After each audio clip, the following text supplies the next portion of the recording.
What's up, guys? Because I forgot to break down the Western Conference semifinal NBA game tonight. I figured I'd just put out another video where I talk about it. I know I have a play on on the New York Knicks tonight in the Knicks Pacers game. That line has dropped to 1. I think probably what the books were doing in the morning is they were kind of splitting the difference, not knowing if Anunoby was going to play or not. And now that he isn't, the line has dropped down to 1. Whereas if he was going to play, you'd probably have seen the line move back up into like the 4 range, probably. So the books, not knowing which way it was going to go, probably like, yeah, just fling it up there right in the middle.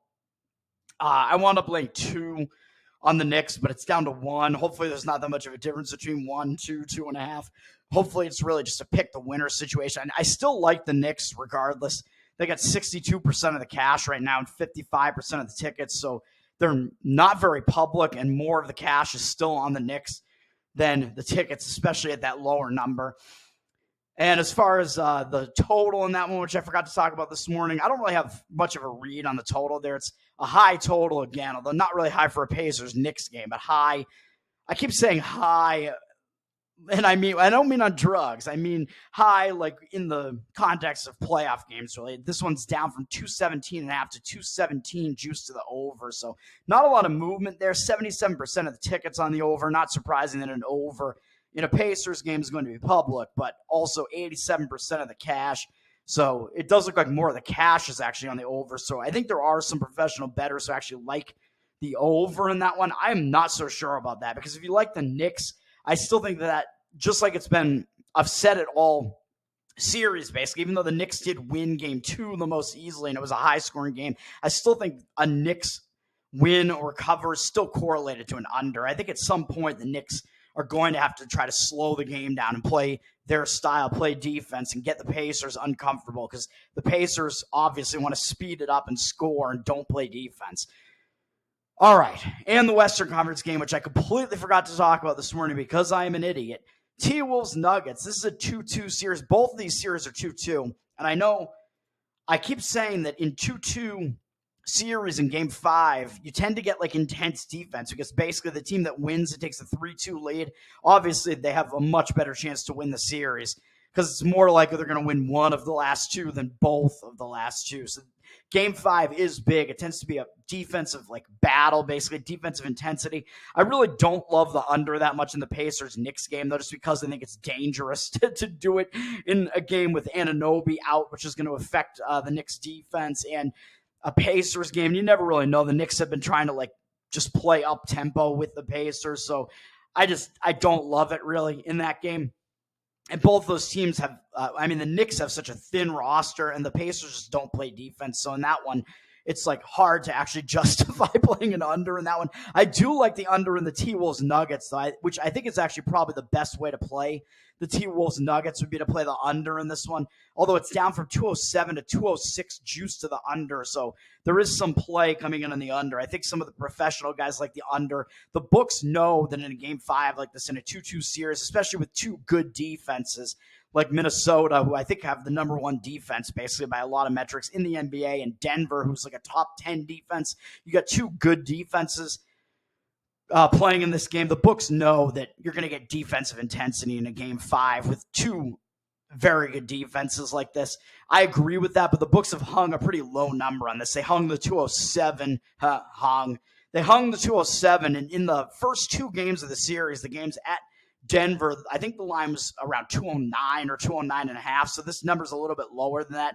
And at Minnesota, the line was like 206 or 205, expecting Minnesota to kind of control the game a little bit more in the games in Minnesota and play defense. Although, of course, what actually happened was that the road team won every game in the series so far, which is pretty bizarre to think about. Minnesota actually is a pretty good road team, and maybe they were feeling more pressure at home playing in front of their own fans, whereas playing on the road, maybe they just felt like, oh, we can play looser, and that seemed to be the case there. But again, I like the under more than playing a side in this one, just because the side I think is a little bit tricky to gauge in this one. The under, I think you pretty much know you're going to get like a lot of defensive intensity here from 2 good defense. So even though it's down to 206 or 206 juice to the under, I do like the under. And it looks like it's a pros versus Joes situation in the total market here too, with 68% of the tickets on the over. public just kind of likes to blindly play overs. I mean, they know that these teams have star power. This is Jokic and Murray and Anthony Edwards and Karl Anthony Towns. Everybody has Anthony in their name. The public knows that these guys could score.